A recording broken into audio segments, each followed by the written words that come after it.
Hello folks, welcome to today's video. Today's video I'm just simply going to call Understanding China Part 3, China's Foreign Policy from 1949 to 1976. This may well be a two-parter because the ramifications of the Dr. Kissinger and subsequent Richard Nixon visit in 1972 probably deserve a podcast just to themselves. So, in this one, I'm going to look at the Korean War.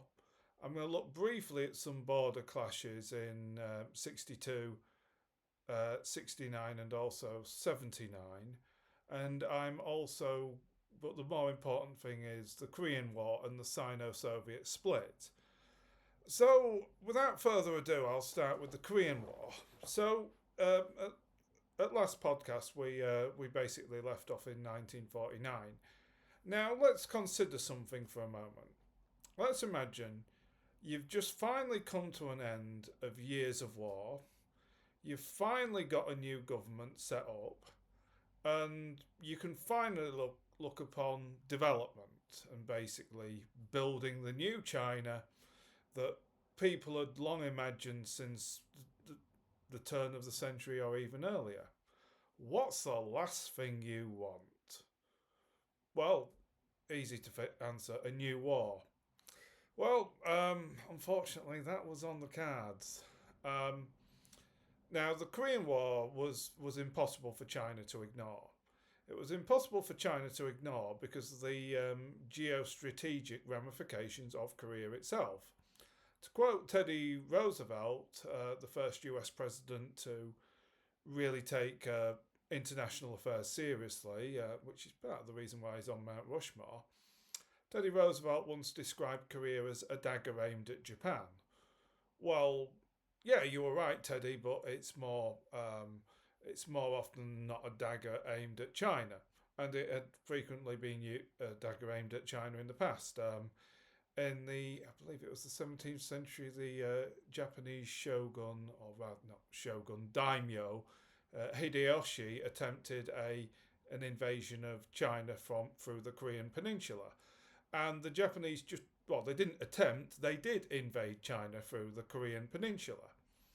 So the Korean Peninsula is a backdoor into China, and when foreign troops start massing on the Yalu River, which divides China between from Korea, it can't be ignored. Just a quick note there. I said the Yalu River, not the Yellow River.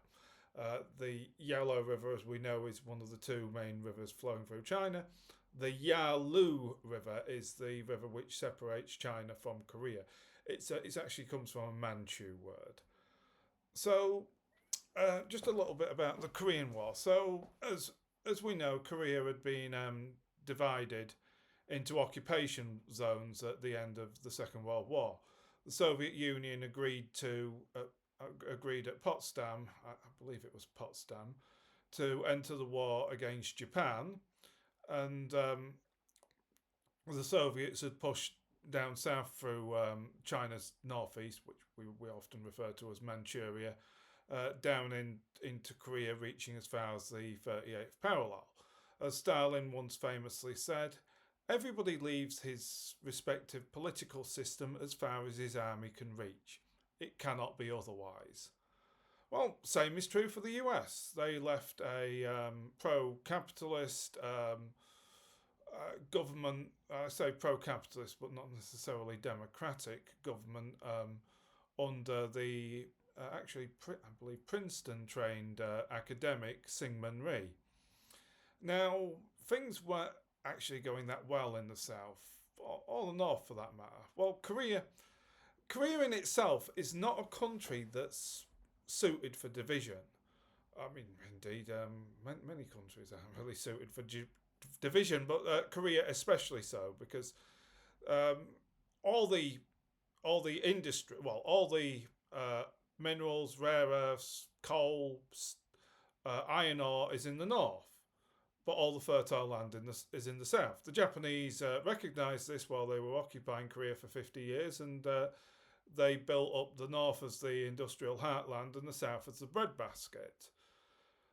So um, division is in nobody's interests. Um, and as far back as and things weren't well with the government in the south, which is part of the reason why the newly installed president of the north, Kim Il Sung, actually I believe he was prime minister at the time. He didn't become president until I think the 1970s. However, the effective leader and head of the Korean Workers' Party, Kim Il Sung, um, wanted to reunify Korea. Now, he'd asked Stalin in 1948 for permission to invade, saying it would be a quick and easy campaign. Well, remember, whenever anybody says to you this will be a quick, any politician tells you that any military conflict's going to be a quick and easy campaign, take that with a grain of salt, because it never is. However, Stalin was preoccupied with the Berlin blockade, and he didn't want a new front opening in the east. Even though this would not have Soviet involvement, it would require Soviet assistance and Soviet concentration of resources, and he simply didn't want that at the time.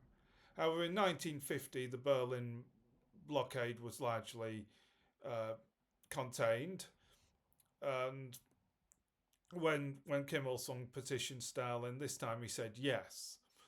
Now, as to how so basically, the rest of the world, again, many military conflicts start with miscalculation. It was believed that the US and the West weren't really bothered about Korea. I mean, indeed, I think it was Dean Acheson, Secretary of State Dean Acheson, had to look on an atlas and find out where Korea was. However, the West did respond, and we see that we have the first instance of a UN-backed military response. This avoided the Soviet veto because the Soviets were boycotting the UN on that day, boycotting in protest at non-recognition of the People's Republic of China. The China seat was still being held by the exiled Kuomintang, which had set up shop with a new capital in Taipei. So, but that's the official reason. But it's very likely that the Soviets welcomed the US and the West getting dragged into a quagmire in Korea, and it was something of a quagmire. Now, why did China respond? Well, a typical standard textbook explanation would be that, oh, well, they were helping out a fraternal socialist country. Well, that may have been a motivating factor, but the more prescient matter is that, as stated earlier, Korea is of huge geostrategic importance, and forget intentions. I mean, General Douglas MacArthur had signalled his intention to extend the war to China. However, intentions and statements don't really matter. When somebody amasses an army on your border, it doesn't really matter what the guy says or what his history is. You just look at, you go more by actions rather than intentions. So, facing the possibility of a new invasion and the likelihood of toppling the newly established People's Republic of China, the Chinese had little option other than to intervene, and they didn't want to. This was the last thing they wanted.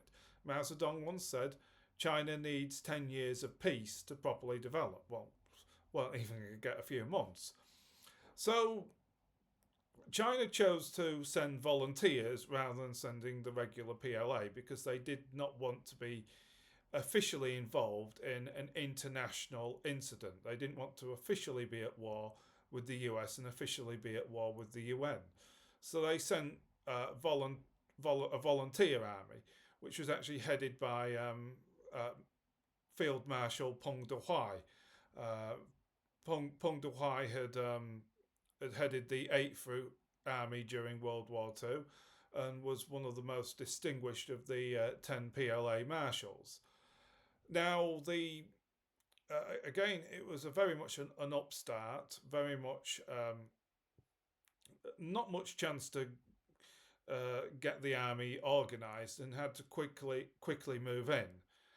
China was known for using human wave attacks, uh, and it was a very valiant effort, and it did succeed in pushing back uh, the UN force past the 38th parallel.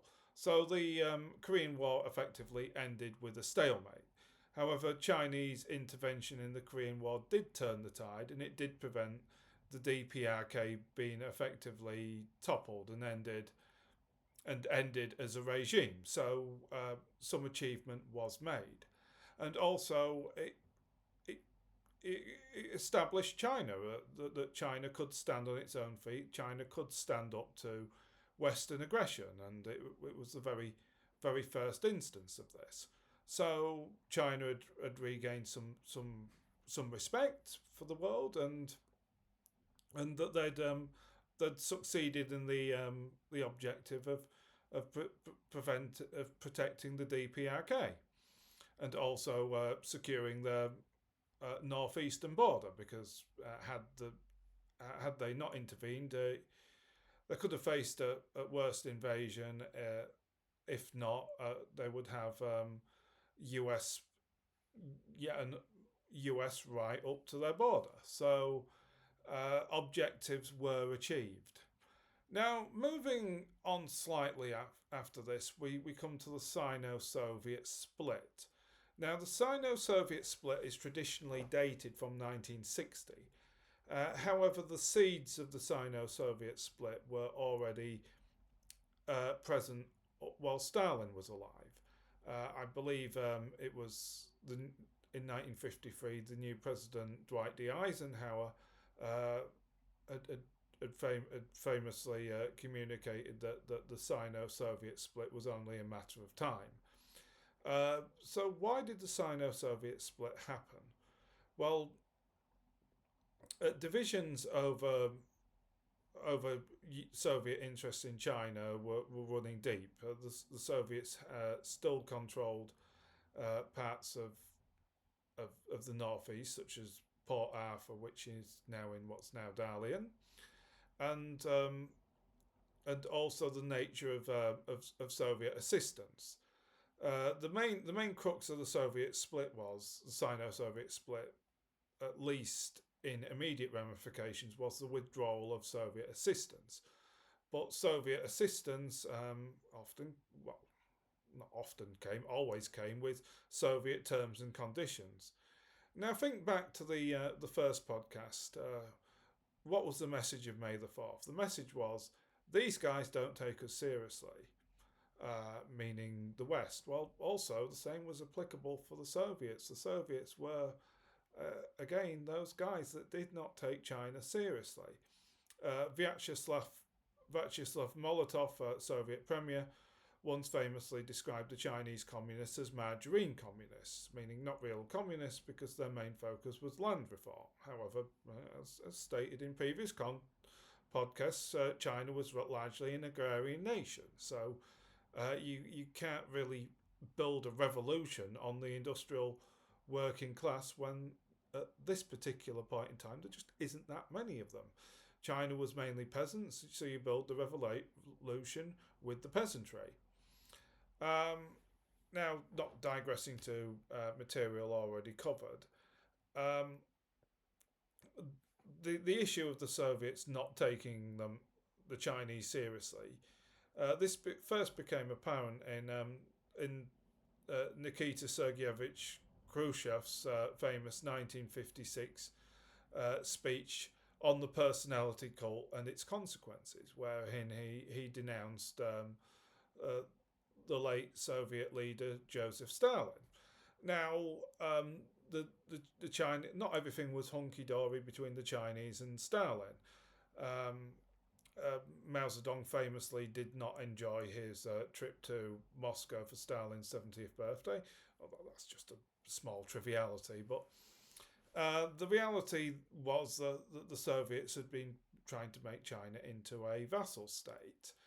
Now, when Stalin was denounced at, at, by Nikita Khrushchev in his surprise speech, um, the Chinese were simply like, well, why haven't we been consulted about this beforehand? I mean, it's a massive policy change. Stalin, whatever his faults, and he did have many, had been the leader of the socialist world for the past couple of decades.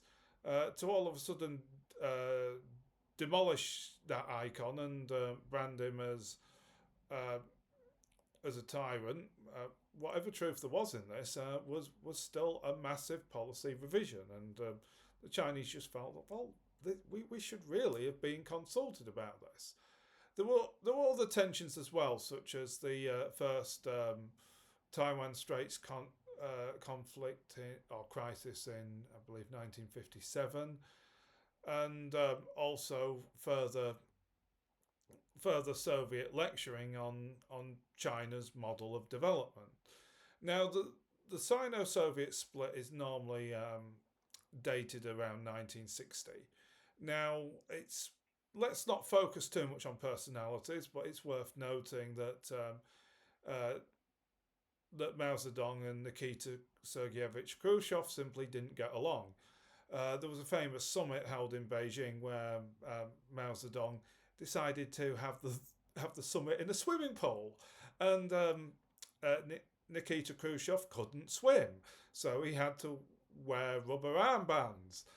Not exactly, not exactly a great, not exactly the best publicity for a sitting head of government really. Though rather amusing, no doubt. So the Sino-Soviet split. Let's just say it happens in 1960, and it begins with the withdrawal of of Soviet assistance to China. Now, from this point onwards, China really is like Frank Sinatra doing it my way, but they're not just doing it my way. They're also holding up an alternative poster to the world, like um, hey, if you want to develop and if you want to follow the socialist road of development, we're your guys. We we're a developing country ourselves. We understand the plight of developing countries. Indeed, the term third world, or rather the free world theory, comes from Mao Zedong himself, saying the first world is the West, the second world is the Soviet Union and Eastern Europe, and the third world is everywhere else, the developing world. So China begins to look at a more developing world model of socialism, and this in many ways starts to rival Moscow as the leaders of the socialist world.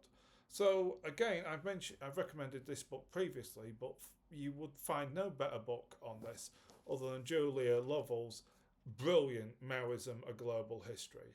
And let me say again that it's easily uh, one of the top three books I've read in the past 10 years. So first of all, where does China gain hegemony within the socialist world? Well, it's kind of limited.